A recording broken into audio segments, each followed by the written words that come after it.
అందరికీ నమస్కారం. నేను మీ చార్టర్డ్ రమేష్ని మళ్ళీ వచ్చేసాను. గ్రోత్ తెలుగు యూట్యూబ్ ఛానల్కి స్వాగతం అండి. ఇవాళ మనం ఈ ఐపీఓ రివ్యూలో చూసే కంపెనీ ఏంటంటే పీబీ ఇన్ఫోటెక్ అనే ఒక కంపెనీ డిఆర్హెచ్పి రీసెంట్గా స్టాక్ మార్కెట్లో సబ్మిట్ చేసిన సెబీకి సబ్మిట్ చేశారు. ఆ విషయాలన్నీ మీతో షేర్ చేసుకోవడానికి ఈ వీడియో చేస్తున్నాం. అసలు ఈ పీబీ ఇన్ఫోటెక్ కంపెనీ అంటే ఏంటి, ఎవరిది, మనకు అసలు ఈ పీబీ ఇన్ఫోటెక్ అన్న కంపెనీ ఇప్పటిదాకా పేరు అనలేదని చెప్పి మీరు అనుకుంటున్నారేమో. కంగారు పడకండి, ఇది మనకు చాలా బాగా తెలిసిన పేరే. అదేంటంటే PolicyBazaar.com అనే ఒక కంపెనీ, అలాగే PaisaBazaar.com అని ఇలాగ రకరకాల బ్రాండ్స్తో హోల్డింగ్ కంపెనీ ఏదైతే ఉందో ఆ కంపెనీ పేరే పీబీ ఇన్ఫోటెక్ అనమాట. వీళ్ళే రీసెంట్గా ఐపీఓలోకి ఎంటర్ అయ్యారు. అందుకని ఈ విషయాలు షేర్ చేసుకోవడానికి మీ దగ్గరికి వస్తున్నాను ఇవాళ. అంతకంటే ముందర ఒకవేళ మీరు కనుక మా ఈ గ్రోత్ తెలుగు యూట్యూబ్ ఛానల్ని ఇంకా సబ్స్క్రైబ్ చేయకపోతే ఏం చేయాలో మీకు తెలుసు. వెంటనే ఆ సబ్స్క్రైబ్ బటన్ నొక్కండి, అలాగే బెల్ ఐకాన్ కూడా ప్రెస్ చేయండి. మా నోటిఫికేషన్స్ అన్నీ కూడా మీకు అప్డేటెడ్గా వస్తూ ఉంటాయి.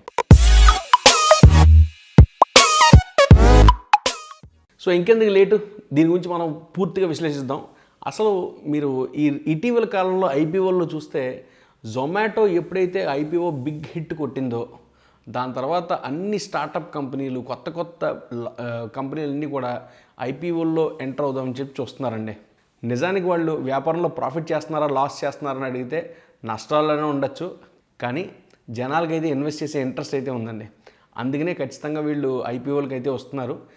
కొన్ని ఆలోచనలు చాలా మంచి ఆలోచనలే కాదన్ను, కానీ ఎంతవరకు ఫలితం ఉంటుందన్నది మనకు ప్రస్తుతానికైతే తెలియదు దీనివల్ల. సో ఇంకెందుకు ఆలస్యం, ఇప్పుడు మనం ఈ పీబీ ఇన్ఫోటెక్ అనే కంపెనీ యొక్క పుట్టుపూర్వతల నుంచి అసలు ఎప్పటిదాకా ఏమేం చేసుకుంటూ వచ్చారో అన్నీ కూడా అనలైజ్ చేసి మీకు చెప్తాను నేను. ఈ పీబీ ఇన్ఫోటెక్ అనే కంపెనీ మొదట్లో 2008 సంవత్సరంలో ETech aces marketing and consulting private limited అని చెప్పి ఒక కంపెనీగా స్టార్ట్ అయిందండి. కానీ 2020లో మాత్రమే ఈ కంపెనీ పేరుని పీబీ ఇన్ఫోటెక్ కింద మార్చారు. అంటే మొదట్లో ఉన్న కంపెనీ ఇన్కార్పొరేషన్లో సర్టిఫికేట్లో ఉన్న పేరు వేరు, ఇవాళ వాళ్ళ కంపెనీ ఇన్కార్పొరేషన్ సర్టిఫికేట్లో పేరు వేరు అనమాట. సో అది మీరు ముఖ్యంగా గమనించాలి. ఎందుకంటే ఒకవేళ మీరు కనుక పాత ఇన్కార్పొరేషన్స్ డీటెయిల్స్ చూస్తే కనుక ఖచ్చితంగా ఈ పేరు పీబీ ఇన్ఫోటెక్ అనే పేరు ఉండదు అందులో. అందుకనే ముందరే మీకు క్లారిఫికేట్ ఇస్తున్నాను. అలాగే ఈ కంపెనీలో ప్రమోటర్స్ ఎవరెవరు ఉన్నారు అన్నది చూస్తే కనుక యాషిష్ దహియా గారు, అలోక్ బన్సాల్ గారు, అవనీష్ నిర్జర్ గారు కలిసి ఈ వెబ్సైట్ అన్నది పాలసీబజార్ అనే వెబ్సైట్ని తయారు చేశారండి. కానీ వీళ్ళు మొదట్లో ఈ పాలసీబజార్ అనే వెబ్సైట్ తయారు చేసినప్పుడు వీళ్ళ ఇంటెన్షన్ ఏంటంటే పాలసీలని సేల్ చేయడం అన్నది వీళ్ళ ఇంటెన్షన్ కాదు. మొదట్లో ఏంటంటే ఉన్న పాలసీలు అన్నింటినీ కంపేర్ చేసి చూపించడం కోసమే ఈ పాలసీబజార్ అనే ఒక వెబ్సైట్ని వీళ్ళు తయారు చేశారు.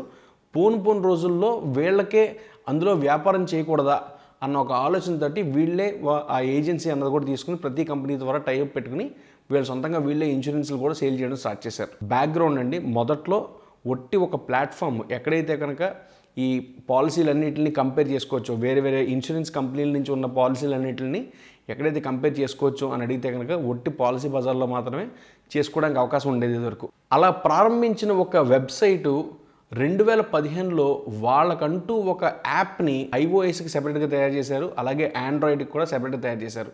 దీనివల్ల ఏమైందంటే ఎంతోమంది కంప్యూటర్ లేకుండా స్మార్ట్ ఫోన్లో కంపేర్ చేసుకునే వాళ్ళకు కూడా వెసులుబాటు అయితే కల్పించారు వీళ్ళు ఈ పాలసీలను వెరిఫికేషన్ చేసుకోవడానికి, లేకపోతే పాలసీని కంపేర్ చేసుకోవడానికి. అలాగే అదే సంవత్సరంలో చూసుకుంటే కనుక భారతదేశంలో జరిగే డిజిటల్ సేల్స్ అన్నింటిలోనూ దగ్గరగా 65% కూడా మళ్ళీ వీళ్ళ దగ్గర నుంచి జరుగుతుంది. ఈ సేల్స్ ఏవైతే ఉన్నాయో అన్నీ కూడా మోస్ట్లీ పాలసీ బజార్ నుంచి జరగడం అన్నది చాలా గమనార్హం. సో ఈ కంపెనీకి ఈ కన్సెప్ట్ మీద లేకపోతే ఈ వ్యాపారం మీద ఎంత పట్టుందన్నది ఈ నంబర్స్ చూస్తే తెలుస్తుంది మనకి. అసలు ఈ పాలసీ బజార్ అనే కంపెనీలో ఇప్పటివరకు ఎంతెంత ఇన్వెస్ట్మెంట్ వచ్చింది, ఎవరెవరు ఇన్వెస్ట్ చేశారన్న చూస్తే కనుక నిజానికి ఇప్పటివరకు క్రంచ్ బేస్ అనే ఒక యాప్ ఉందండి. వాళ్ళు ఏం చేస్తారంటే ఎవరెవరు ఎక్కడెక్కడ ఇన్వెస్ట్ చేస్తున్నారని చెప్పి మొత్తం డేటా అంతా అక్యుములేట్ చేసి పెడతారనమాట. వాళ్ళ ద్వారా తెలిసిన విషయం ఏంటంటే పాలసీ బజార్లో ఇప్పటివరకు జరిగిన ఇన్వెస్ట్మెంట్స్ దగ్గరగా $766 మిలియన్ ఇన్వెస్ట్మెంట్ అయితే ఇప్పటివరకు జరిగింది. ఇప్పటికి 13 రౌండ్లు ఇన్వెస్ట్మెంట్ అయితే జరిగిందండి ఇప్పటివరకు. అసలు ఈ కంపెనీలో ఇన్వెస్ట్ చేసిన వాళ్ళు ఎవరని చూస్తే కనుక ఎంతోమంది పెద్ద దిగ్గజాల పాటికి ఈ కంపెనీలు ఇన్వెస్ట్ చేశారు. ఈ కంపెనీలో ఇన్వెస్ట్ చేసిన వాళ్ళ పేర్లు చూస్తే కనుక Naukri.com రన్ చేసే ఇన్ఫో ఎడ్జ్ అని చెప్పి వీళ్ళే మొదటగా ఈ పాలసీ బజార్కి ఈ సీడ్ ఫండింగ్ అనేది ఇచ్చారనమాట. ఆ సీడ్ ఫండింగ్ వాల్యూ ఎంతని చూస్తే కనుక దగ్గరగా $7 మిలియన్ సీడ్ ఫండింగ్ 2008లో వీళ్ళకి ప్రొవైడ్ చేశారు. దాని తర్వాత నుంచి ఎంతో పెద్ద పెద్ద ఇన్వెస్టర్స్, మనం ఇవాళ పేరు చెప్తే ఎంతోమంది తిరిగి చూసేంత పెద్ద పెద్ద పేర్లు ఇక్కడ ఉన్నాయి. అవేంటంటే టైగర్ గ్లోబల్ అని, లేకపోతే ఇంటెల్ క్యాపిటల్ అని, లేకపోతే ప్రేమ్జీ ఇన్వెస్ట్ అని చెప్పి, True North, SoftBank, Temasek and ఇలాంటివి చాలా ఎన్నెన్నో పెద్ద పెద్ద కంపెనీలు ఈ కంపెనీలో ఇన్వెస్ట్మెంట్ అయితే చేసేయండి. సో ఇలా చేసుకుంటూ పోతున్న ఈ కంపెనీలో సడన్గా ఇంకో కొత్త ఆలోచన వచ్చింది. ఆ కొత్త ఆలోచన ఏంటంటే 2014లో పైసా బజార్ అని చెప్పి ఇంకో కొత్త బ్రాండ్ లాంచ్ చేశారు వీళ్ళు. ఆ పైసా బజార్ అన్నది ఒక ఫినాన్షియల్ యాప్ అన్నమాట. అందులో ఏం చేయొచ్చు అంటే, ఒకవేళ ఎవరన్నా అప్పు తీసుకోవాలనుకుంటే కనుక వాళ్ళ యొక్క వ్యక్తిగత హిస్టరీ ఎట్లా ఉంది, ఫినాన్షియల్ హిస్టరీ ఎట్లా ఉంది అంటే సిబిల్ స్కోర్ అని చెప్తాం కదా మనం, ఆ సిబిల్ స్కోర్ వెరిఫికేషన్ కోసమో, లేకపోతే వాళ్ళకి ఎంతెంత లోన్లు ఇవ్వచ్చు, ఎలిజిబిలిటీ ఎంతెంత ఉంటుంది, ఏ ఏ బ్యాంకుల నుంచి వీళ్ళకి లోన్లు వస్తాయి, అలాంటి ఫెసిలిటీస్ అన్నిటిని కూడా వీళ్ళు అగ్రిగేట్ చేసి అన్ని బ్యాంకులతోటి టైఅప్ చేసుకుని వీళ్ళ paisabazar.comలోంచే ఈ లోన్లు ఇప్పించడం అన్న, డిజిటల్గానే లోన్లు ఇప్పించడం అన్న కాన్సెప్ట్లోకి వీళ్ళు ఎంటర్ అయ్యారనమాట. ఇందులో చూసుకుంటే కనుక చాలా ప్రాఫిటబుల్గానే నడిచారు ఇప్పటిదాకా. ఇందులో చూస్తే కనుక వీళ్ళకి గడిచిన 2019-20 సంవత్సరంలో ఎంత మార్కెట్ షేర్ ఉందంటే కనుక ముఖ్యంగా వీళ్ళే మేజర్ ప్లేయర్స్ అండి. 51% ఉంది వీళ్ళ చేతిలో. ఉన్న మొత్తం డిజిటల్గా అప్పులు ఇచ్చే వాటిల్లో మొత్తంలో 51% వీళ్ళ ద్వారానే అప్పులు వెళ్తున్నాయని చెప్పి మనకి ఇన్ఫర్మేషన్ చూస్తే తెలుస్తుంది. సో దీనివల్ల అర్థం కావాల్సింది ఏంటంటే, వీళ్ళు ఏ రంగంలో అడుగు పెడుతున్నారో అందులో చాలా నిష్ణాతత పొంది చాలా క్లియర్ విజన్ తోటి వెళ్తున్నారండి వీళ్ళు. సో వీళ్ళకి ఇందాక చెప్పాను కదా నేను, వీళ్ళకి ఈ paisabazar.comలో ఒక ఫీచర్ ఏంటంటే, ఎవరికైనా అప్పులు ఇవ్వాలంటే కనుక వాళ్ళకి అప్పు ఇవ్వచ్చా అన్నది వెరిఫికేషన్ చేయడానికి ఒక వెబ్సైట్ స్క్రీనింగ్ ఉంటుంది. ఆ స్క్రీనింగ్ ద్వారా వీళ్ళ సైట్ని యూజ్ చేసుకున్న వాళ్ళు ఎంతమంది అని చూస్తే కనుక మార్చ్ 2021 నాటికి 21.5 మిలియన్ యూజర్స్ వీళ్ళ ఫెసిలిటీస్ని అయితే యూజ్ చేసుకుంటున్నారండి. అంటే దగ్గరగా 2,15,00,000 మంది వీళ్ళ సైట్ని యూజ్ చేసుకుంటున్నారు ఈ క్రెడిట్ స్క్రీనింగ్ కోసం మాత్రమే. సో ఈ ఇన్ఫర్మేషన్ అంతటితోటి మనకు అర్థం కావాల్సింది ఏంటంటే, వీళ్ళ చేతుల్లో 2 బ్రాండ్లు ఉన్నాయి. ఒకటి పాలసీ బజార్, అదేమో ఇన్సూరెన్స్ గురించి చూసుకోవడానికి. ఇంకొకటి పైసా బజార్, ఇది వచ్చేప్పటికి లోన్లు ఇచ్చే వాళ్ళ గురించి. ఇప్పుడు ఈ పాలసీ బజార్లో వీళ్ళు ఎంతమంది ఇన్సూరెన్స్ కంపెనీలతో టైఅప్ పెట్టుకున్నారని చూస్తే కనుక దగ్గరగా 50 మంది ఇన్సూరెన్స్ కంపెనీలతో టైఅప్ పెట్టుకున్నారు. అలాగే పైసా బజార్లో కూడా 54 బ్యాంకులతోటి, ఎన్బిఎఫ్సీలతోటి, ఫైనాన్సింగ్ కంపెనీలతోటి టైఅప్లు పెట్టుకున్నారు. సో ఏంటి వీళ్ళ ఆబ్జెక్టివ్ అంటే, వీళ్ళందరూ కూడా అగ్రిగేట్ చేసుకుంటున్నారు అనమాట. నా దగ్గర ఇంతమంది కస్టమర్లు ఉన్నారు, వీళ్ళకి ఎవరికి ఏ సదుపాయం కావాలంటే ఆ సదుపాయాన్ని నేను అందజేస్తాను. వాళ్ళకి ఇన్సూరెన్స్ కావాలా, నేను ఇన్సూరెన్స్ ప్రొవైడ్ చేస్తాను. అదే ఇన్సూరెన్స్ తీసుకున్న వాళ్ళకి లోన్ కావాలా, ఆ లోన్ కూడా నా ఉన్న డేటాబేస్లోంచే నాకు తెలిసిన బ్యాంకుల నుంచి నేను ఇప్పిస్తాను. ఇలా చేయడం వల్ల నాకంటూ కొంత కమిషన్ వస్తుంది. ఆ కమిషన్ నేను ఎంజాయ్ చేస్తాను. ఇదే వీళ్ళ వ్యాపారానికి బ్యాక్గ్రౌండ్ అండి. సో ఇప్పుడు మీకు ఒక డౌట్ రావచ్చు, అంటే పాలసీ బజార్ అంటే ఒట్టి లైఫ్ ఇన్సూరెన్స్ ఒకటే చేస్తారా అన్న ఒక క్వశ్చన్ రావచ్చు. అస్సలు కాదండి. పాలసీ బజార్లో లైఫ్ ఇన్సూరెన్స్ ఉంటుంది, హెల్త్ ఇన్సూరెన్స్ ఉంటుంది, జనరల్ ఇన్సూరెన్స్ ఉంటుంది, వెహికల్ మోటార్ ఇన్సూరెన్స్ ఉంటుంది. ఇలాగ రకరకాల ఇన్సూరెన్సెస్ పాలసీస్ మనం పాలసీ బజార్ నుంచి డైరెక్ట్గా ఎక్వైర్ చేసుకోవచ్చు. అలాగే paisabazar.comలో కూడా ఎట్లాగంటే, వీళ్ళకి ఒట్టి పర్సనల్ ఫైనాన్సింగే కాదు, హౌస్ లోన్లు, మార్ట్గేజ్ లోన్లు, లేకపోతే లోన్ అగెయిన్స్ట్ ప్రాపర్టీలని, ఇలాగ రకరకాల లోన్స్ ఏ ఏ బ్యాంకులతో వీళ్ళకి టైప్లు ఉన్నాయో వాళ్ళందరితోటి అగ్రిగేట్ అయ్యి ఈ సదుపాయాలు అన్నది వీళ్ళు కస్టమర్స్కి అందజేస్తున్నారు. అసలు ఈ వ్యాపారంలో వీడు అడుగు పెట్టాలని చెప్పి ఎందుకు అనుకున్నారు? నిజానికి చూస్తే కనుక ఈ వ్యాపారం మామూలుగా కూడా ఎవరన్నా చేయొచ్చు, కానీ లార్జ్ స్కేల్లో చేయాలంటే టెక్నాలజికల్ అడ్వాన్స్మెంట్ చాలా అవసరం అండి దీనికి. వీళ్ళు ఇప్పటిదాకా కాన్సన్ట్రేట్ చేసిన దేని మీద అంటే, వాళ్ళకు ఉన్న టెక్నాలజీ మీద. అంటే వీళ్ళ యాప్ ఏదైతే ఉందో, వెబ్సైట్ ఏదైతే ఉందో, దాని నుంచి వచ్చే అనలిటికల్ ఇన్ఫర్మేషన్ ఈ కస్టమర్స్కి చాలా యూజ్ అవుతుంది. ఒక పక్కన కస్టమర్స్కే కాకుండా ఇంకో పక్కన వీళ్ళతో టైఅప్ అయిన బ్యాంక్స్ ఉంటాయి కదా, లేకపోతే బ్యాంకులు కానీ, ఫైనాన్షియల్ ఇన్స్టిట్యూషన్స్ కానీ, లేకపోతే ఈ ఇన్సూరెన్స్ కంపెనీలు కానీ, వీళ్ళందరికీ కూడా వీళ్ళ దగ్గర నుంచి వచ్చే డేటా చాలా యూస్ఫుల్గా ఉంటుందండి.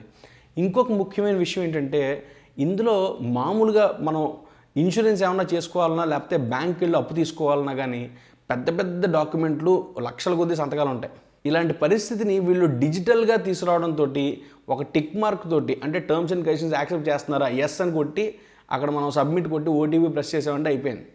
సో లోను ప్రాసెస్ అయిపోతుంది, అలాగే పాలసీ కూడా మన చేతికి వచ్చేస్తుంది. సో వీళ్ళు ఏమేమి పనులు చేస్తున్నారు ఇందులో చూస్తే కనుక, ఈ డాక్యుమెంటేషన్ అన్న తలనొప్పిని తగ్గించేశారండి వీళ్ళు. ముఖ్యంగా చూసుకోవాలనుకుంటే ఆ డాక్యుమెంట్ తగ్గించేటప్పటికి, అంటే డాక్యుమెంట్ అన్నది తగ్గిపోవట్లేదు, డాక్యుమెంట్ అన్నది ఎలక్ట్రానిక్గా చేయడం వల్ల ఈ కస్టమర్స్కి చాలా ఈజీగా ఉంటుంది. సో దానివల్లే దీని మీద ఈ పాలసీ బజార్కి కానీ లేకపోతే పైసా.బజార్కి కానీ వెళ్ళడానికి ఎక్కువ మంది ఆసక్తి చూపిస్తున్నారు.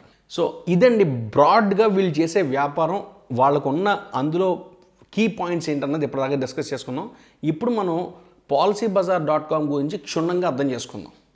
ఈ policybazaar.com బ్రాండ్లో వీళ్ళు ఏమేం చేస్తున్నారో, ఆ యాప్లో ఏమేం చేస్తున్నారు అన్నది మనం ఇప్పుడు క్లియర్గా అర్థం చేసుకుందాం. ఈ policybazaar.comలో ముఖ్యంగా జరిగేది ఏంటంటే, ఒక కస్టమర్ వచ్చి నేను ఇన్సూరెన్స్ కొనుక్కోవాలనుకుంటున్నాను, నేను ఏవేమి ఇన్సూరెన్స్ కంపెనీల యొక్క ఇన్సూరెన్స్లు చూడాలి అన్న దగ్గర నుంచి మొదలు పెడితే, అంటే రీసెర్చ్ ఫేస్ నుంచి వాళ్ళే పాలసీ ఏది మంచిది అని సజెషన్ ఇచ్చి వాళ్ళే పాలసీ కొనిపించి, దాని తర్వాత ఒకవేళ వాళ్ళకి ఏమన్నా క్లెయిమ్స్ ఏమైనా పెట్టించుకోవాలనుకుంటే ఆ క్లెయిమ్స్ కూడా పాలసీ బజార్ ద్వారానే చేపించి, వాళ్ళకి రిఫండ్లు ఏమైనా రావాలంటే ఆ రిఫండ్లు కూడా పాలసీ ద్వారానే, ఈ పాలసీ బజార్ ద్వారానే చేయించేలాగా మొత్తం ఎండ్ టు ఎండ్ సర్వీసెస్ అన్నది policybazaar.comలో ఇస్తున్నారు వీళ్ళు. సో మీరు అర్థం చేసుకోవాల్సింది ఏంటంటే, ఒక ఇన్సూరెన్స్ తీసుకోవాలనుకునే వ్యక్తికి మొదటి నుంచి చివరి దాకా ఎవ్వరూ ఇంకా లేకుండా ఆ యాప్ పెట్టుకుని మనం పని చేసుకోవచ్చు ఇంకా. సో అంత డీటెయిల్డ్గా ఆ యాప్ అన్నది డెవలప్ చేస్తున్నారు వాళ్ళు. అందుకనే వాళ్ళకి ఇంత క్రేజ్ అన్నది ఇప్పుడు జనరేట్ అయింది. సో ఇప్పుడు చూస్తే కనుక వీళ్ళకి ఉన్నవి ఏమేమి ఉన్నాయంటే, ప్రీ పర్చేస్ రీసెర్చ్ అన్నది ఆ ప్లాట్ఫామ్ ఒకటి క్రియేట్ చేసుకున్నారు. అలాగే పర్చేస్ చేసేటప్పుడు ఏమేమి చూసుకోవాలి, అప్లికేషన్ నుంచి, ఇన్స్పెక్షన్ నుంచి, మెడికల్ చెకప్ కావాలంటే మెడికల్ చెకప్, లేకపోతే పేమెంట్ చేయాలంటే పేమెంట్ చేసుకోవడానికి వేరే వేరే గేట్వేస్తో టైఅప్స్ అన్నీ కూడా వీళ్ళకి ఉన్నాయండి. అలాగే ఈ పర్చేస్ చేసిన తర్వాత పాలసీ మేనేజ్మెంట్, అంటే నేను కొంచెం నా సమ్ ఇన్సూర్డ్ పెంచుకోవాలనుకుంటున్నాను, తగ్గించుకోవాలనుకుంటున్నాను, ఇలా మేనేజ్ చేసుకోవడానికి కూడా వీళ్ళ పాలసీ బజార్ ద్వారానే చేసుకోవచ్చు. లేకపోతే కొత్తగా ఎవరన్నా ఫ్యామిలీ మెంబర్ యాడ్ అయితే వాళ్ళని యాడ్ చేయడానికి పాలసీలో ఇలాంటి చేంజెస్ అన్నీ కూడా వీళ్ళు పాలసీ బజార్ ద్వారానే చేస్తున్నారు. అలాగే రెన్యూవల్స్ కానీ, లేకపోతే క్లెయిమ్స్ సెటిల్మెంట్లకు కానీ, లేకపోతే రిఫండ్స్కి కానీ ఏమైనా రిక్వెస్ట్ ఉంటే కానీ అన్నీ కూడా మనం పాలసీ బజార్ ద్వారానే అన్నీ కూడా సెటిల్ చేసుకోవచ్చు. అందుకనే ఈ పాలసీ బజార్ అన్నది పెద్ద హిట్ అయిందని చెప్పుకోవచ్చు. ఇప్పుడు అసలు ఈ ట్రెడిషనల్ పాలసీ ఇన్సూరెన్స్ పాలసీలకి ఈ పాలసీ బజార్లో పాలసీ తీసుకుంటే ఉండే అడ్వాంటేజెస్ ఏంటన్నది ఒకసారి చూసామనుకోండి.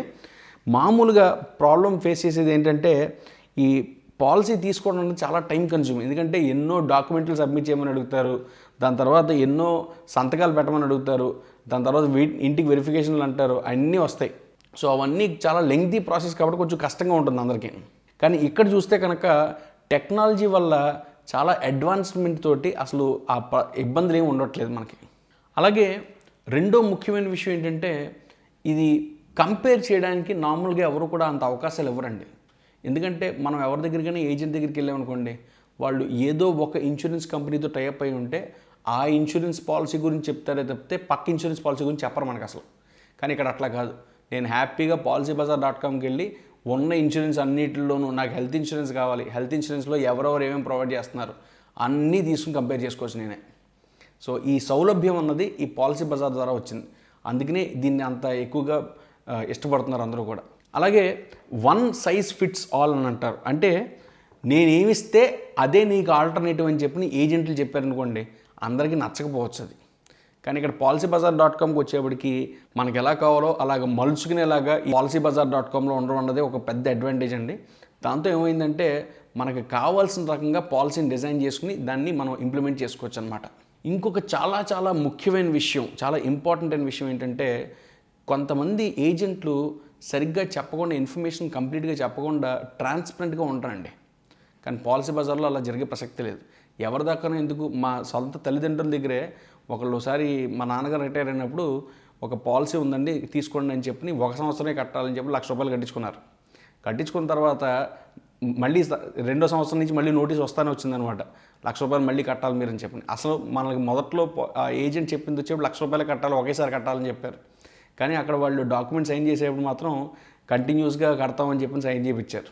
సో దానికోసం వెళ్ళి తిప్పలు పడుతూ ఆ కంపెనీలో మనం పడే అవస్థలంతా కూడా మామూలుగా ఉండదన్నమాట. అలాంటి ఇబ్బందులన్నీ కూడా policybazaar.comలో ఉండవు. క్లియర్గా క్షుణ్ణంగా ఆ డీటెయిల్స్ ఏవైతే ఉంటాయో, ఎన్ని సంవత్సరాలు కట్టాలి లేకపోతే కడుతూనే ఉండాలా అన్న డీటెయిల్స్ అన్నీ క్లియర్గా ఇచ్చేస్తారనమాట. సో దాంతో ఏమవుతుందంటే మనకి ఆ టెన్షన్ అనేది ఉండదు, నిజంగా సరిగ్గా చెప్తున్నారా ఏజెంట్ అన్నది ఆ టెన్షన్ ఉండదు మనకు అసలు. అలాగే క్లెయిమ్స్కి వచ్చేప్పటికి ఆ క్లెయిమ్ సెటిల్మెంట్కి ఏజెంట్ మనకు సపోర్ట్ ఉండకపోవచ్చు ఒక్కోసారి, లేకపోతే ఇన్సూరెన్స్ కంపెనీ సపోర్ట్ ఉండకపోవచ్చు ఒక్కోసారి. అలాంటి పరిస్థితుల్లో ఎవరన్నా మనకు సపోర్ట్ చేస్తే బాగుండు అని ఆలోచించినప్పుడు ఈ policybazaar.comలో వీళ్ళ సొంత అసిస్టెన్స్ ఇస్తున్నారండి. అది చాలా గమనార్హం యాక్చువల్గా. ఆ సొంతంగా వీళ్ళే అసిస్టెన్స్ ఇస్తూ ఆ క్లెయిమ్స్ మొత్తాన్ని సెటిల్మెంట్ వరకు చేసి రావడం అన్నది చాలా మంచి విషయం అని చెప్పుకోవచ్చు. సో ఇలాంటి అట్రాక్టివ్ ప్లాన్స్ అన్నీ వీళ్ళ దగ్గర ఉండడం వల్లే ఈ బిజినెస్ అంత హిట్ అయింది వీళ్ళకని చెప్పుకోవచ్చు మనం. సో ఇలాగా వీళ్ళు జూన్ 2021 వరకు ఒక ఇన్సూరెన్స్ అగ్రిగేటర్గా బిజినెస్ నడుపుకుంటూ వచ్చారు. ఇటీవల కాలంలోనే జూన్ 2021లో వీళ్ళు ఏం చేశారంటే IRDA అంటే insurance regulatory and development authority దగ్గర నుంచి వీళ్ళే ఒక బ్రోకరేజ్ లైసెన్స్ అన్నది తీసుకున్నారనమాట. అంటే ఏజెంట్ లాగా వీళ్ళే తీసుకుని సొంతంగా వీళ్ళకి తెలిసిన కార్పొరేట్స్కి ఇన్సూరెన్స్లు చేయడానికి వీళ్ళే జనరల్ ఇన్సూరెన్సు, హెల్త్ ఇన్సూరెన్సు ఇలాంటివన్నీ కూడా కార్పొరేట్స్కి చేయడానికి ఒక లైసెన్స్ అయితే తీసుకున్నారు. దీనివల్ల వీళ్ళకి వచ్చే అడ్వాంటేజ్ ఏంటంటే ఇక మీదట వీళ్ళు ఎవరి మీదో డిపెండ్ అయ్యి లైసెన్సులు తీసుకోక్కర్లేదు, వీళ్ళ సొంతంగా వీళ్ళే పాలసీలు అన్నది షేర్ చేయొచ్చు అనమాట. దానివల్ల వీళ్ళకి కమిషన్ అన్నది ఎక్కువ వస్తుంది ఇక మీదట. ముఖ్యంగా మనం చూసుకోవాల్సింది ఏంటంటే ఇందులో వీళ్ళు ఇక మీదట ఇండివిజువల్స్నే కాకుండా కార్పొరేట్స్ని కూడా కాంటాక్ట్ చేయొచ్చు ఇన్సూరెన్స్లు తీసుకోవడానికి. సో ఇలా చేయడం వల్ల ఏమవుతుందంటే వీళ్ళకి నంబర్ ఆఫ్ పాలసీ హోల్డర్స్ అన్న వాళ్ళు ఎక్కువ అవుతారు. ఎందుకంటే మామూలుగా ఒక ఇండివిజువల్ వచ్చారనుకోండి, ఆయనకో లేకపోతే వాళ్ళ ఫ్యామిలీ మొత్తానికి కలిపి 10 మందికో కలిపి తీసుకుంటారు ఇన్సూరెన్స్. అదే ఒక కార్పొరేట్ కంపెనీ వచ్చిందనుకోండి, ఒకవేళ అందులో 100 ఎంప్లాయీస్ ఉంటే 100 పాలసీలు సింగిల్ షాట్. అదే 1000 ఎంప్లాయీస్ 1,00,000 ఎంప్లాయీస్ ఉంటే అన్ని పాలసీలు ఒకేసారి వస్తాయి.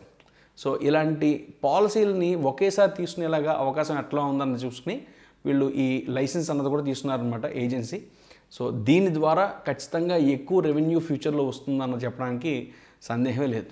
సో ఈ ఇన్ఫర్మేషన్ నుంచి మనకు తెలిసేది ఏంటంటే ఇప్పటి వరకు వీళ్ళు చేస్తున్న వ్యాపారంలో వీళ్ళకి ఎక్కడెక్కడి నుంచి రెవెన్యూ వస్తుందని చూస్తే కనుక బ్రాడ్గా చూస్తే ఒకటి policybazaar.com, రెండోది paisabazaar.com.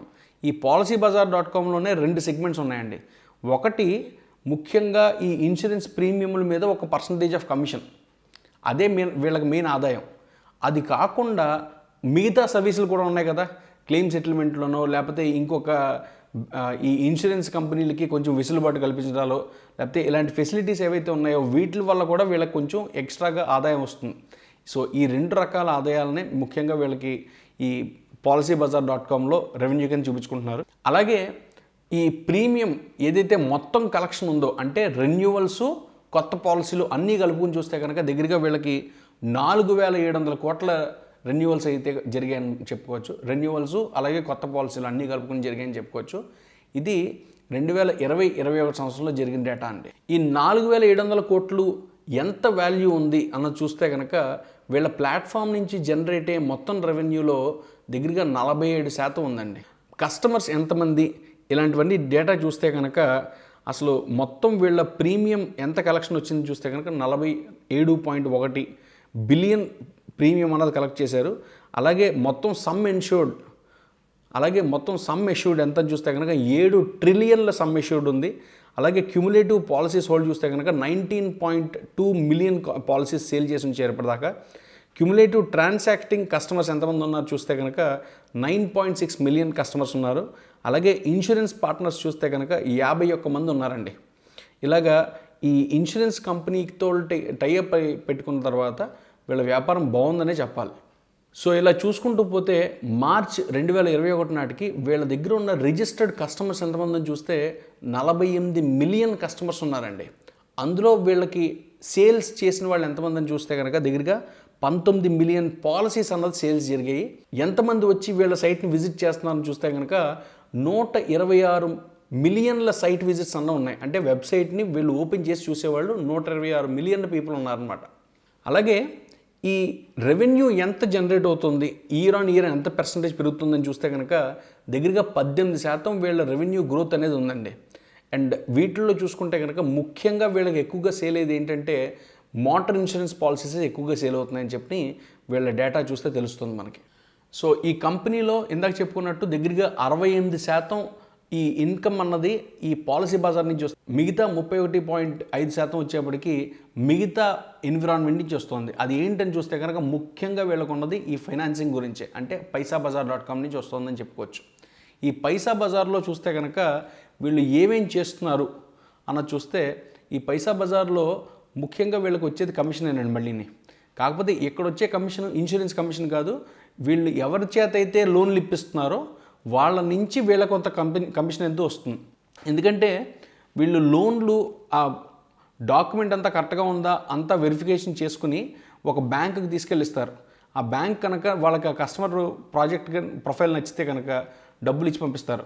ఆ లోన్ వాల్యూలో 1% 2% వీళ్ళకి వెళ్తుందని చెప్పి మనం అర్థం చేసుకోవచ్చు. ఇప్పుడు ఈ పైసాబజార్.com ఏమేం చేస్తుందన్నది చూస్తే కనుక ఇందాక మనం పాలసీ బజార్లో ఏమేం చెప్పుకున్నామో అలాంటి పనులన్నీ కూడా ఈ పైసాబజార్.comలో కూడా చేస్తారు. కాకపోతే అక్కడ ఇన్సూరెన్స్ కంపెనీల గురించి, అక్కడ ఇన్సూరెన్స్ పాలసీల గురించి చెప్తాం. ఇక్కడ వచ్చేప్పటికి ఈ లోన్లు ఎవరెవరు ఎలాంటి లోన్స్ ఇస్తున్నారు అన్న దాని గురించి చెప్తాం.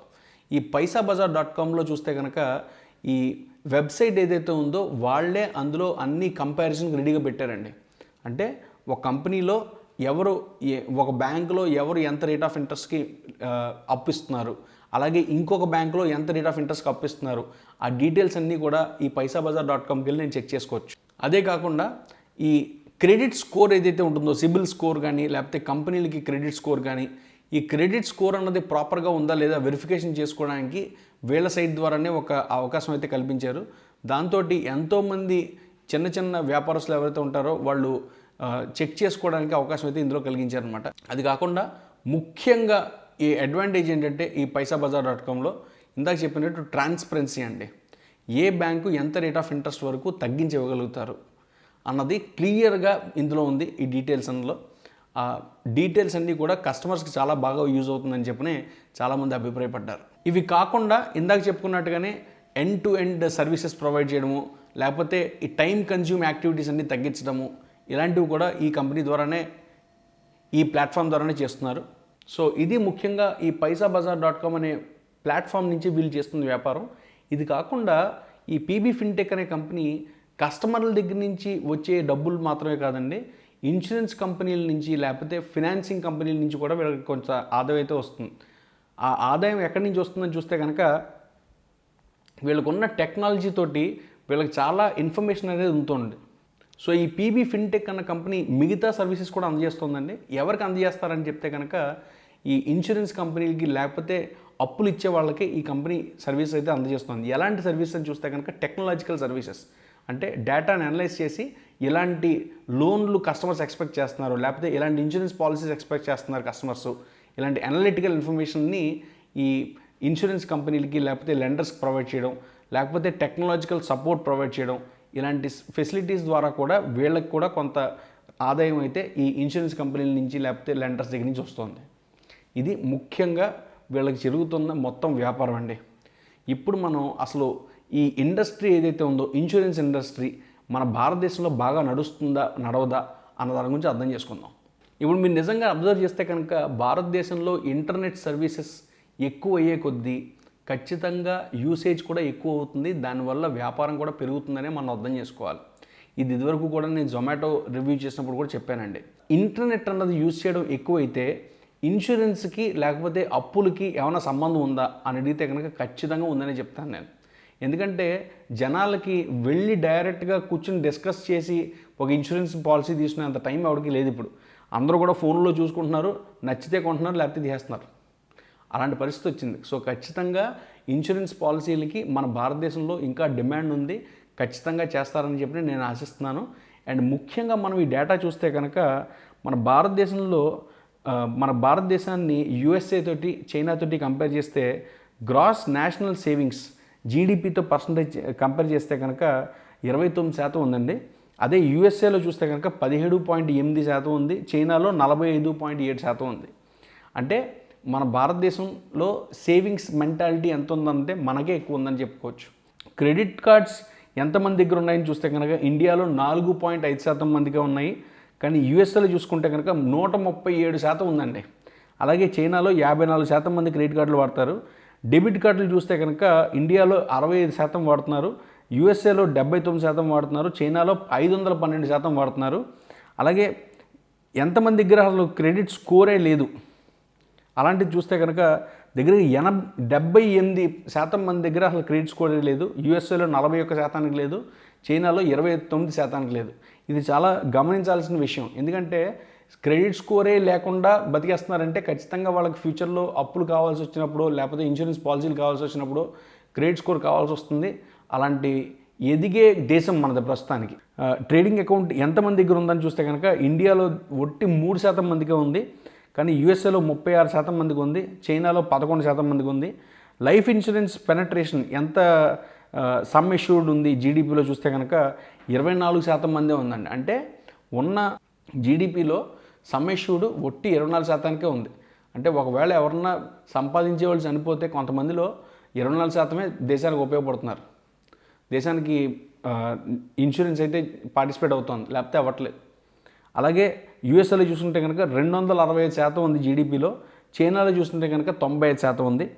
నాన్ ఇన్సూరెన్స్ పెనిట్రేషన్ చూస్తే కనుక premium as percentage of GDP చూస్తే కనుక 1% మాత్రమే ఉంది.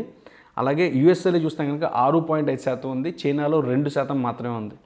ఇలాగే consumer loans out standing as a percentage of GDP చూస్తే కనుక 16.7% ఉంది ఇండియాలో, యూఎస్ఏలో 79% ఉంది, చైనాలో 60% ఉంది. అంటే మనం ఎక్కడెక్కడైతే తక్కువగా ఉన్నామో ఆ అన్ని ఏరియాలు ఖచ్చితంగా పెరిగేవే. మేబీ ఇమ్మీడియట్గా పెరగకపోవచ్చు, కానీ ఒక 4-5 ఏళ్ళలో ఖచ్చితంగా పెరుగుతాయి ఇవన్నీ కూడా. మనం డెవలపింగ్ నేషన్ నుంచి డెవలప్డ్ నేషన్గా మారాలంటే ఈ పర్సంటేజ్లన్నీ ఇంప్రూవ్ అవ్వాలి. ఓకే, సో ఖచ్చితంగా ఇంప్రూవ్ అయ్యే అవకాశాలు ఉన్నాయని నేను చెప్తున్నాను.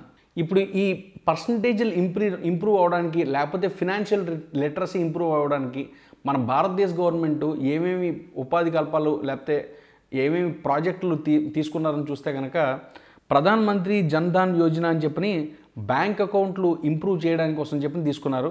అలాగే ఈ క్రెడిట్లు అంటే అప్పులు చాలా త్వరగా ఇవ్వడానికి ప్రధాన్ మంత్రి ముద్రా యోజన అని చెప్పని ఆల్మోస్ట్ 10 లక్షల వరకు ఎస్ఎంఈ సెక్టార్లో లోన్లు అయితే ఇస్తున్నారు. అలాగే ప్రధాన్ మంత్రి జీవన్ జ్యోతి బీమా యోజన అని చెప్పని చాలా మంచిదండి. చాలామందికి మీ వాళ్ళలో కూడా ఎవరికైనా తెలియకపోతే దీని గురించి తెలియజేయండి. ఎంతోమంది ఇన్సూరెన్స్ పాలసీ లేకుండా బతికేస్తూ ఉంటారు. ఒకవేళ ఏదైనా పొరపాటున ఏమన్నా జరిగితే కనుక వాళ్ళ ఫ్యామిలీకి సపోర్టే ఉండదు. ఈ పాలసీ అన్నది చాలా తక్కువ రేటుకు ఉంటుందండి. ఆ తక్కువ రేట్లో ఉన్న పాలసీ చిన్న వర్గాల కోసం చెప్పే తీసుకున్నారు. ఈ పాలసీ చాలా యూజ్ అవుతుంది జనాలకి. అలాగే హెల్త్ ఇన్సూరెన్స్ కోసం చెప్పి ఆయుష్మాన్ భారత్ అనే ఒక ప్రోగ్రాము, ఇలాగ రకరకాల ప్రోగ్రామ్స్ ద్వారా భారతదేశ గవర్నమెంట్ కూడా ఖచ్చితంగా ఈ ఇన్సూరెన్స్ సెక్టార్ని, లేకపోతే ఫైనాన్స్ సెక్టార్ని బలపరచడానికి చూస్తున్నారు. ఇప్పుడు ఇన్సూరెన్స్ సెక్టార్ అన్నది ఎంత గ్రోత్ పర్సంటేజ్లో ఎదుగుతుందని చూస్తే కనుక దగ్గరగా 17.8% స్పీడ్లో పెరుగుతుందండి సంవత్సరం. ఇలా పెరుగుకుంటూ పోతే 2030 నాటికి మన ఇండియాలో 39 ట్రిలియన్ల వాల్యూ ఉంటుందని చెప్పి అంచనా వేస్తున్నారు. సో ఇది దాని యొక్క సైజ్, ఇన్సూరెన్స్ కంపెనీల్లో జరగబోయే ఇన్సూరెన్స్ ట్రాన్సాక్షన్స్ యొక్క సైజ్ అని చెప్పి మనం అర్థం చేసుకోవాలి. ఇప్పుడు భారతదేశంలో జరిగే డెత్స్ ఏవైతే ఉన్నాయో, మార్టాలిటీ రేట్ ఏదైతే ఉంటుందో దాన్ని బయట మిగతా దేశాలతో కంపేర్ చేస్తే ఇన్సూరెన్స్ ఎంతవరకు జరుగుతుందని చూస్తే కనుక భారతదేశంలో చాలా ఎక్కువ గ్యాప్ ఉందండి. 83% గ్యాప్ ఉంది. ఈ 83% గ్యాప్ అన్నది చాలా పెద్ద గ్యాప్ కింద అర్థం చేసుకోవాలి మనం. ఈ గ్యాప్ని ఎంతవరకు తగ్గించగలిగితే అంత మంచిదన్నది మనం అర్థం చేసుకోవాలి ఇందులో. అలాగే ఇప్పుడు మన భారతదేశంలో చూస్తే కనుక టెక్నాలజీ బాగా ఇంప్రూవ్ అవుతుంది. ఎంత ఇంప్రూవ్ అవుతుందంటే ఇలా టెక్నాలజీ యూజ్ చేసుకోవడం వల్ల ఖచ్చితంగా ఫ్యూచర్లో ఇన్సూరెన్స్ పాలసీలు ఎక్కువ సేల్ అవుతాయని చెప్పుకోవచ్చు మనం. అది ఎంతవరకు సేల్ అవుతాయని చూస్తే కనుక మనకు భారతదేశంలో ప్రస్తుతానికి ఆన్లైన్లో పేమెంట్ చేసేది ఒట్టి 1% మాత్రమే పేమెంట్లు చేస్తున్నారు. ఈ పేమెంట్ అన్నది ఆన్లైన్ పెనట్రేషన్ ద్వారా ఎక్కువగా మారుతుందని చెప్పుకోవచ్చు మనం. ఇది భారతదేశానికి బయట యూఎస్లో చూస్తే కనుక దగ్గరగా 13.3% ఉంది ప్రస్తుతానికి, చైనాలో 5.5% ఉందండి. సో మనం చైనాతో ఆల్మోస్ట్ మీట్ అయినా కూడా చాలా పెద్ద వాల్యూ కింద వస్తుందని చెప్పిన మనం అర్థం చేసుకోవచ్చు. సో నేను ఎందుకు చెప్తున్నానంటే ఈ policybazaar.com అనేది ఆన్లైన్ ట్రాన్సాక్షన్ కదా. సో వాళ్ళకి ఎంతవరకు ఉపయోగపడుతుంది అన్నది మనం అర్థం చేసుకోవడం కోసం ఈ డేటా ఇస్తున్నాను మీకు. ఈ డిజిటల్ లెండింగ్ అంటే ఆన్లైన్లోనే అప్పులు ఇవ్వడాలు, ఇది ఎంతవరకు ఉంది మన భారతదేశంలో చూస్తే కనుక ప్రస్తుతానికి 21.8% మాత్రమే ఆన్లైన్ ద్వారా అప్పులు ఇవ్వడం జరుగుతుంది. అది యూఎస్లో చూస్తే కనుక దగ్గరగా 50% ఉంది, చైనాలో చూస్తే కనుక 25.6% ఉందండి. అంటే మనం ఇంకా ఎదుగుదలలోనే ఉన్నాం కాబట్టి ఖచ్చితంగా ఫ్యూచర్లో ఈ లోన్లు కూడా ఖచ్చితంగా ఆన్లైన్ ద్వారానే ఎక్కువగా అవడం అనేది జరుగుతుందని చెప్పి మనం అర్థం చేసుకోవాలి. ఇది ఎందుకు చెప్తున్నానంటే పైసా బజార్ కూడా ఆన్లైన్ ద్వారానే చేస్తున్నారు కదా, అందుకని ఇది పెరుగుతుందా అని అడిగితే ఇండస్ట్రీలో ఖచ్చితంగా పెరుగుదలకి అవకాశం అయితే ఉందని చెప్పి మనం అర్థం చేసుకోవాలి. సో ఇకపోతే వీళ్ళ ఫినాన్షియల్స్ పరిస్థితి ఏంటి, అసలు వీళ్ళ పరిస్థితి ఎట్లా ఉంది, అసలు పర్ఫార్మెన్స్ ఎట్లా ఉందన్న చూస్తే కనుక రెవెన్యూస్ చూస్తే కనుక 2018-19 సంవత్సరం నుంచి 2020-21 సంవత్సరం వరకు 3 ఏళ్లలో చూస్తే 12% సంవత్సరం పెరుగుకుంటూ వస్తుందండి. ఇయర్ ఆన్ ఇయర్ గ్రోత్ అన్నది 12% ఉంది. అలాగే ఎక్స్పెన్సెస్ చూస్తే కనుక ప్రతి సంవత్సరం తగ్గించుకుంటూ వస్తున్నారు. 2020-21లో వీళ్ళ ఎక్స్పెన్సెస్ చూస్తే కనుక 1099 కోట్లు ఉందండి. అది 4% క్రితం సంవత్సరం కంటే తగ్గింది నిజానికి. అలాగే లాసెస్ కూడా గత సంవత్సరం అంటే 2019-20 సంవత్సరంలో 304 కోట్ల నష్టం ఉంటే 2020-21లో 150 కోట్ల నష్టం మాత్రమే ఉందండి. అంటే వీళ్ళు ఇంప్రూవ్ అవుతున్నారు అనే చెప్పుకోవాలి మనం. సో ఇది వీళ్ళ ప్రస్తుత పరిస్థితి, ఫినాన్షియల్ స్టేటస్ ఇది. నిజానికి ఈ 12% సంవత్సరం ఎదుగుదల, రెవెన్యూలో ఎదుగుదల ఉందని చెప్పుకున్నా కానీ ఎందులోంచి ఎక్కువగా ఎదుగుదల ఉందని చూస్తే కనుక ఇన్సూరెన్స్ సెక్టార్లో దగ్గరగా 17% ఎదుగుదల ఉందండి. అలాగే ఈ పైసాబజార్.comలో చూస్తే కనుక దగ్గరగా 9% ఎదుగుదల అయితే ప్రతి సంవత్సరం చూపిస్తున్నారు వీళ్ళు. సో ఇవి వీళ్ళ ఫినాన్షియల్ పొజిషన్ ప్రస్తుతానికి. ఇది కాకుండా ఇప్పుడు మనం చూడాల్సింది ఏంటంటే వీళ్ళకు ఉన్న బలాలు ఏంటి, బలహీనతలు ఏంటి. సో ఇప్పటి వరకు మనం ఈ కంపెనీ యొక్క పుట్టుపూర్వతల నుంచి సర్వం డిస్కస్ చేసుకుంటూ వచ్చాం. అసలు ఇండస్ట్రీలో వీళ్ళు నిలబడగలుగుతారా, లేకపోతే వీళ్ళ బిజినెస్కి అసలు గ్రోత్ పాసిబిలిటీ ఉందా, ఇలాంటివన్నీ చెప్పుకుంటూ వచ్చాం. ఇప్పుడు మనం ఈ కంపెనీ యొక్క స్ట్రెంగ్త్స్ ఏంటి, వీక్నెస్ ఏంటి, అంటే బలాలు బలహీనతల గురించి ఒకసారి ఆలోచిద్దాం. ముఖ్యంగా వీళ్ళకున్న బలం ఏంటంటే ఆన్లైన్లో ఇన్సూరెన్స్ పాలసీలు సేల్స్ కానీ లేకపోతే అప్పులు ఇవ్వడాలలో కానీ వీళ్ళే నంబర్ 1 భారతదేశంలో. ఎందుకంటే ఉన్న వెబ్సైట్స్ అన్నింటిలోనూ కూడా ఎక్కువగా ఎవరైతే ఫోకస్ చేస్తున్నారని చూస్తే కనుక ఒట్టి policybazaar.comలోనే ఫోకస్ చేస్తున్నారు, అలాగే paisabazaar.comలోనే ఫోకస్ చేస్తున్నారు. సో ఖచ్చితంగా వీళ్ళ ద్వారానే ఎక్కువ సేల్స్ అన్నవి జరుగుతున్నాయి అన్నది మనం అర్థం చేసుకోవాలి. సో మంచి మార్కెట్ ఫుట్ అయితే ఉందని వీళ్ళ దగ్గర అన్నది అర్థం చేసుకోవాలి. రెండో ముఖ్యమైన విషయం ఏంటంటే మన భారతదేశంలో ఉన్న ఇన్సూరెన్స్ కంపెనీలు అన్నిటిలోనూ దగ్గరగా 88% మంది వాళ్ళ పాలసీలని ఈ పాలసీ బజార్ ద్వారానే సేల్ చేయడానికి చూస్తున్నారు. ఎందుకు అసలు ఆ కంపెనీలకి వాళ్ళకంటూ సొంత వెబ్సైట్లు ఉండవా, దాంట్లోంచి కూడా సేల్స్ చేసుకోవచ్చు కదా, ఎంతమంది వెళ్ళి చూస్తారు ఆ కంపెనీలని వెబ్సైట్లు, అది డౌట్ కదా. సో అందుకనే ఈ policybazaar.com తోటి ఖచ్చితంగా 88% కంపెనీలు టైఅప్ పెట్టేసుకున్నాయండి. సో ఇది చాలా మంచి అడ్వాంటేజ్ అనే చెప్పాలి. ఎందుకంటే ఇది చాలా మంచి స్ట్రెంగ్త్ అనే చెప్పాలి. ఎందుకంటే ఉన్న కంపెనీలు వాళ్ళ వెబ్సైట్స్ కంటే కూడా మన కంపెనీ వెబ్సైట్ తోటే వీళ్ళకి టైఅప్కి ఉపయోగపడుతుందని చెప్పి వాళ్ళకి అర్థమైంది. సో ఇది కాకుండా ఈ గడిచిన ఎన్నో సంవత్సరాల నుంచి ఒక మంచి బ్రాండ్ అనేది వీళ్ళు తయారు చేసుకున్నారు. ఇప్పటివరకు ఎక్కడా కూడా ఏది తప్పు చేసినట్టుగా చూపించలేదు. అన్నీ కూడా మంచి మంచి క్యాంపెయిన్స్ రన్ చేస్తూ లేకపోతే అడ్వర్టైజ్మెంట్లు రన్ చేస్తూ వీళ్ళకంటూ ఒక సొంత బ్రాండ్ని తయారు చేస్తున్నారు. పాలసీ బజార్ కానివ్వండి లేకపోతే ఈ పైసా బజార్ కానివ్వండి, కానీ రెండిట్లోని కూడా మంచి ఫుట్ అయితే వీళ్ళ దగ్గర ఉందని చెప్పుకోవచ్చు ఇప్పుడు.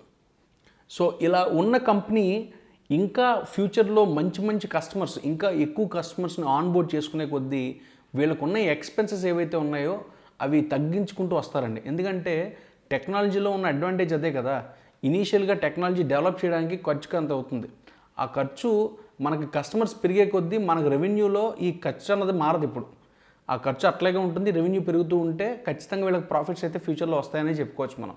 సో ఇది కూడా ఒక అడ్వాంటేజ్ కింద చూసుకోవాలి మనం. ఇది కాకుండా ఇప్పుడు ఈ పాలసీ బజార్ కానీ పైసా బజార్ కానీ వీళ్ళు అగ్రిగేటర్ బిజినెస్లోనే ఉండబోతున్నారు. కొత్త కొత్త వ్యాపారాల్లోకి వెంచరింగ్ ఏం చేయట్లా. దానివల్ల మనం అర్థం చేసుకోవాల్సింది ఏంటంటే కొత్తగా క్యాపిటల్ ఇన్ఫ్యూజ్ చేయాల్సిన అవసరం అయితే లేదు అసలు ఈ కంపెనీలో, ఎక్కువగా ఉండదు. సో ఉన్న క్యాపిటల్ ఏదైతే ఉందో ఆ క్యాపిటల్ తోటే వాళ్ళు వ్యాపారం రన్ చేసుకోగలుగుతారు. సో ఖచ్చితంగా వీళ్ళకి కొత్తగా ఈ క్యాపిటల్ అనేది రిక్వైర్మెంట్ అయితే జరగకపోవచ్చు. ఇంకొక ముఖ్యమైన విషయం ఏంటంటే ఇలా జరగడం వల్ల మనకి అడ్వాంటేజ్ ఉందన్న, అందులో ఒక ఇన్వెస్టర్గా మనకు కొంచెం అడ్వాంటేజ్ ఉంది. ఎందుకంటే ఈ కంపెనీలో క్యాష్ బర్న్ అంటే ఈ కొత్త ప్రాజెక్టుల మీద ఎక్స్పెరిమెంట్ చేయడానికి ఖర్చు పెట్టే డబ్బు అంతా కూడా ఏం ఉండదు. సో అదొక చాలా మంచి అంశం కింద చెప్పుకోవాలి. రెండో ముఖ్యమైన విషయం, వీళ్ళకి ప్రస్తుతానికి ఇందాక చెప్పినట్టు ఐఆర్డిఏ దగ్గర నుంచి కార్పొరేట్స్ని లేకపోతే వేరే వేరే ఇన్స్టిట్యూషన్స్ని పార్ట్నర్ అయ్యి వాళ్ళతో పాటు ఇన్సూరెన్స్లు తీసుకోవడానికి ఆఫ్లైన్లో ఇన్సూరెన్స్ చేసిన అవకాశాన్ని వీళ్ళు తీసుకున్నారు ఇప్పుడు. దానివల్ల కూడా వీళ్ళకి రెవెన్యూ జనరేట్ అయ్యేది ఎక్కువగానే ఉంటుంది ఇక మీదట. సో ఇవి ముఖ్యంగా వీళ్ళ కంపెనీలో ఉన్న స్ట్రెంగ్త్స్ అని చెప్పుకోవచ్చు. అలాగే వీక్నెసెస్ చూస్తే కనుక ఇప్పటి వరకు ఇంతంత వ్యాపారం చేస్తున్నా కానీ ఇంకా వీళ్ళు నష్టాల్లోనే ఉన్నారండి, లాభాల్లోకి రాలేదు అసలు. ఇంకొక ముఖ్యమైన విషయం మనం చూడాల్సింది ఏంటంటే, ఈ కంపెనీ ఏదైతే ఉందో వీళ్ళు ఆన్లైన్ అగ్రిగేటింగ్ ప్లాట్ఫామ్లో ఉన్నారు. ఒకవేళ ఈ కంపెనీలకి ఏవైతే ఇన్సూరెన్స్ కంపెనీలు కానీ లేకపోతే లెండింగ్ కంపెనీస్ కానీ ఇక మీదట వాళ్ళ పాలసీలో లేకపోతే వాళ్ళ లెండింగ్సో ఈ ప్లాట్ఫామ్ ద్వారా చేయము, మా సొంత ఎగ్జిక్యూటివ్ ద్వారానే చేసుకుంటాం అని ఒక డెసిషన్కి వస్తే వీళ్ళకి రెవెన్యూ అనేది ఉండదు. ఇంకొక ముఖ్యమైన విషయం, ఉన్న ఇన్సూరెన్స్ కంపెనీల్లో దగ్గరగా వీళ్ళకి 4 ఇన్సూరెన్స్ కంపెనీల నుంచే ముఖ్యంగా రెవెన్యూ అయితే జనరేట్ అవుతుంది. అది ఆ పర్సంటేజ్ ఆఫ్ రెవెన్యూ ఎంత జనరేట్ అవుతుంది చూస్తే కనుక 32% అండి. అంటే 1/3 ఆఫ్ ద రెవెన్యూ మొత్తం ఒక 4 కంపెనీల నుంచి వస్తుంది. ఒకవేళ ఆ 4 కంపెనీలతో టైఅప్ పోయిందంటే ఆ 30% రెవెన్యూ పడిపోతుందండి. సో అది కూడా రిస్క్ అనే చెప్పుకోవాలి. సో ఇప్పుడు వీళ్ళు ఈ ఆఫ్లైన్ ఇన్సూరెన్స్ ప్లాట్ఫామ్లో కూడా వెళ్ళాలని చూస్తున్నారు. అంటే ఈ కంపెనీలకి ఇన్సూరెన్స్ లేకపోతే ఇన్స్టిట్యూషనల్ ఇన్సూరెన్స్లు చేయడానికి. సో దీనికి కూడా కొంచెం క్యాపిటల్ అయితే ఖర్చు అవుతుందని అనుకోవచ్చు. సో దానికి మళ్ళీ ఖర్చు అనేది జరుగుతుంది అన్నది ఒక క్యాష్ బర్న్ కింద కన్సిడర్ చేసుకోవాలి మనం. సో ఇప్పుడు ప్రస్తుతానికి చూస్తే కనుక వీళ్ళ దగ్గర ఉన్నది వాళ్ళ సొంత టెక్నాలజీ, కానీ అదేం పెద్ద కష్టమైన టెక్నాలజీ కాదు కనిపెట్టి మళ్ళీ కొత్తగా క్రియేట్ చేయడానికి. ఇప్పుడు ప్రస్తుతానికి ఈ స్టాక్ మార్కెట్ బ్రోకింగ్ కంపెనీస్ ఏవైతే ఉన్నాయో వాళ్ళందరూ తలుచుకుంటే, బజాజ్ ఫైనాన్స్ కానీ లేకపోతే ఏంజల్ బ్రోకింగ్ లాంటి ఇలాంటి పెద్ద పెద్ద కంపెనీలు ఏవైతే ఉన్నాయో వాళ్ళు తలుచుకుంటే ఆ సాఫ్ట్వేర్ని డెవలప్ చేయడం పెద్ద కష్టం కాదు వాళ్ళకి. అలాగే ఆ మార్కెట్ని క్యాప్చర్ చేయడం కూడా పెద్ద కష్టం కాదు. And last but not the least, insurance అన్నది చాలా హెవీగా రెగ్యులేట్ అయ్యే ఒక వ్యాపారం. ఎందుకంటే మనకు ఐఆర్డిఏ చెప్తేనే నేను ఇన్సూరెన్స్ వ్యాపారంలో ఉండగలను, లేకపోతే అసలు ఇన్సూరెన్స్ వ్యాపారంలో ఉండడానికి అవకాశమే లేదనమాట నాకు. సో ఈ conditions, terms and conditions for doing this business అన్నది చాలా ఎక్కువ. అది వీళ్ళు తట్టుకోగలుగుతారా, ఖచ్చితంగా మనకు ఐఆర్డిఏ నుంచి సపోర్ట్ ఉంటుందా ఈ వ్యాపారం చేయడానికి అన్నది ప్రస్తుతానికైతే మనకేం తెలియదు. సో ఇవి వీళ్ళకున్న స్ట్రెంగ్త్స్ అండ్ వీక్నెసెస్ అండి. ఇకపోతే ఈ ఐపీఓ డీటెయిల్స్కి వస్తే కనుక కంపెనీ దగ్గరగా 6,017 కోట్లు ఐపీఓ ద్వారా రేస్ చేయాలనుకుంటుంది. అందులో 3,750 కోట్లు ఫ్రెష్ ఇష్యూగాను, అలాగే 2,267 కోట్లు ఆఫర్ ఫర్ సేల్గాను పెడుతుంది. ఇది ఎందుకు యూజ్ చేస్తారని చూస్తే కనుక ఈ బ్రాండ్స్ ఎక్కువగా తెలియజేయడానికి, అంటే విజిబిలిటీ పెరగడానికి, అవేర్నెస్ పెరగడానికి దగ్గరగా 1,500 కోట్లు వాడుకుంటారట. అలాగే ఉన్న స్పేసెస్, కొత్త స్పేసెస్, ఆఫ్లైన్ స్పేసెస్ ఇంప్రూవ్ చేసుకోవడానికి 375 కోట్లు, అలాగే స్ట్రాటజిక్ ఇన్వెస్ట్మెంట్స్ అండ్ ఎక్విజిషన్స్ కోసం ఒక 600 కోట్లు, ఇంటర్నేషనల్ ఎక్స్పాన్షన్స్ కోసం 375 కోట్లు, జనరల్ కార్పొరేట్ పర్పసెస్ కోసం మిగతా డబ్బులు యూజ్ చేసుకుంటారు. ఇది వీళ్ళ ఇంటెన్షన్ ఆఫ్ యూసేజ్ అండి. ప్రస్తుతానికి మనకి ఇంకా ఎంత రేట్లో ఈ కంపెనీ షేర్ అన్నది సేల్ అవ్వబోతుంది అన్నది దాని గురించి ఇంకా మనకు తెలియదు. కానీ ఖచ్చితంగా వన్స్ మాకు తెలిసిన వెంటనే మేము ఆ ఇన్ఫర్మేషన్ కూడా ప్రొవైడ్ చేస్తాం. ద మొమెంట్ ఆ డీటెయిల్స్ వచ్చిన వెంటనే మేము ఖచ్చితంగా మీకు అందజేస్తాం ఆ డీటెయిల్స్. అప్పటి వరకు ఉంటాను మరి. Stay updated. Thank you.